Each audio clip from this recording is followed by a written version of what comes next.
அதிசயங்கள் செய்கிறவர் நம் அருகில் இருக்கிறார்.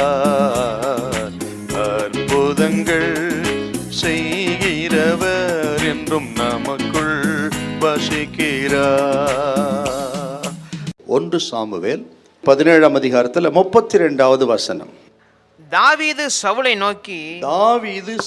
நோக்கி இவன் நிமித்தம் ஒருவனுடைய இருதயமும் கலங்க வேண்டியதில்லை. உம்முடைய அடியானாகிய நான் போய் இந்த பெலிஸ்தனோட யுத்தம் பண்ணுவேன் என்றான். தாவீது சவுல் ராஜாவுக்கு முன்பாக கொண்டு வந்து நிறுத்தப்படுகிறான். அந்த சவுல் ராஜாவுக்கு முன்பாக சொன்ன வார்த்தை தான், இந்த கோலியாத்தின் நிமித்தம், பெலிஸ்தியனி நிமித்தம் உங்களில் ஒருவனும் கலங்க வேண்டிய அவசியம் இல்லை.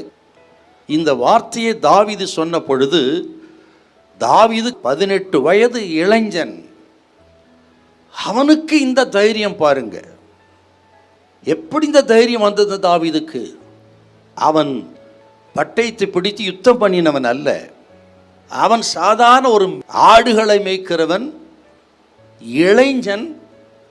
அப்படிப்பட்ட இந்த தாவீதுக்கு என்ன தைரியம் பாருங்க. உங்கள் இருதயம், ஒருவனுடைய இருதயம் கலங்க வேண்டாம். இந்த தைரியம் தாவீதுக்கு எங்கிருந்து வந்தது அப்படின்னு பார்த்தீங்கன்னா, ஒரு ரகசியம் இருக்கிறது. என்னன்னு கேட்டால், 1 சாமுவேல் 16ஆம் அதிகாரத்தில் 13வது வாசியை பார்த்தா, இவன் அபிஷேகம் பண்ணப்பட்டவன். அவன் பெற்றது ராஜரிக அபிஷேகம். சவுல் ராஜாவுக்கு பிறகு அடுத்த ராஜாவாக ராஜரிக அபிஷேகத்தை பெற்றவன். அன்று முதல் தேவ ஆவி அவனோடு கூடியிருந்தார். அபிஷேகம் பெற்ற, தேவ ஆவியை பெற்ற இளைஞனாயிருந்த தாவீது சொன்ன வார்த்தை, உங்கள் இருதயம் கலங்க வேண்டாம். ஆக நாம் பெற்றிருக்கிற அபிஷேகம் விலையேற பெற்றது. நாம் பெற்றிருக்கிற அபிஷேகம் வல்லமையானது. அப்படிப்பட்ட அபிஷேகத்தை பெற்றுக்கிறோம் நாம. இன்னும் நான் உங்களுக்கு சொல்லுகிறேன், தாவீது அவன் கரடியை கொன்றான், சிங்கத்தை கொண்டான். இந்த கரடியை கொண்டதற்கும் சிங்கத்தை கொண்டதற்கும் காரணம் அவன் பெற்ற அபிஷேகம் தான். ஒரு சாதாரண ஒரு மனிதனால கரடியை கொல்ல முடியுமா? சிங்கத்தை கொல்ல முடியுமா? ஆனால் இந்த இளைஞனாயிருந்த ஒரு இடையனாயிருந்த கொன்றான் என்று சொன்னால், அது மனுஷ பலன் அல்ல, தாவீதின் சாமர்த்தியம் அல்ல, தாவீதின் பலம் அல்ல, தாவீதோடு இந்த பரிசுத்த ஆவியின் பலன்.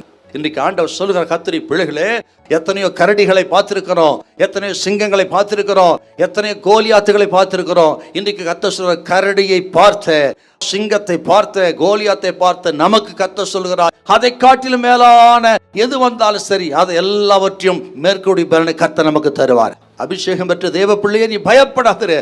உனக்கு முன்பாக பெரிய பர்வதமும் சமபூமியாகும். ஹல்லேலூயா, ஹல்லேலூயா.